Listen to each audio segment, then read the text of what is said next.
Mithila construction and developers రూపొందించిన Vivanta green meadows brochure ను speaker గడ్డం ప్రసాద్ ఆవిష్కరించారు.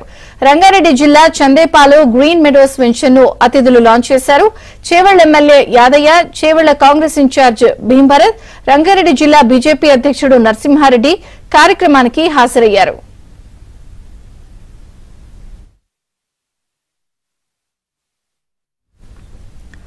హెచ్ఎండిఏ రెరా అనుమతులతో వెంచర్ ఏర్పాటు చేస్తున్నట్లు ఎన్సీడీ అధినేత శ్రీనివాసరావు తెలియజేశారు.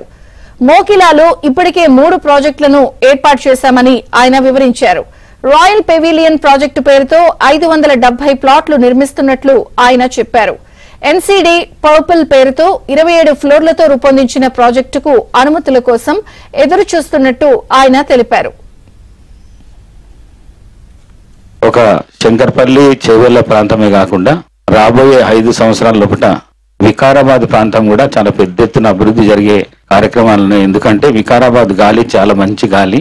మిమ్మల్ని కూడా నేను రిక్వెస్ట్ చేయడం ఏంటంటే ఇక్కడ సిటీకి దగ్గరనే కాకుండా వికారాబాద్ ప్రాంతంలో కూడా మంచి మంచి వెంచర్స్ చేయండి, మా సహకారం కూడా మీకు తప్పకుండా ఉంటుందని చెప్పేసి మీకు తెలియజేస్తూ మరొకసారి ఈ ప్రాజెక్ట్ ను నిర్మాణం చేస్తున్న శ్రీనివాస్ గారికి మనస్ఫూర్తిగా అభినందిస్తూ రాను ముందు రోజులల్లో ఇంకా ప్రాజెక్ట్ ఎక్కువ చేయాలని చెప్పేసి కోరుకుంటూ, మరి వాళ్ళ టీం, వాళ్ళ బిడ్డ గాని ఇంకా వాళ్ళతో ఉన్న టీం ఎవరైతున్నారో వాళ్ళకు కూడా మనోధైర్యం ఉండి ఈ ప్రాజెక్టు పెద్ద ఎత్తున ఎదగాలని చెప్పేసి భగవంతుని కోరుకుంటూ సెలవు.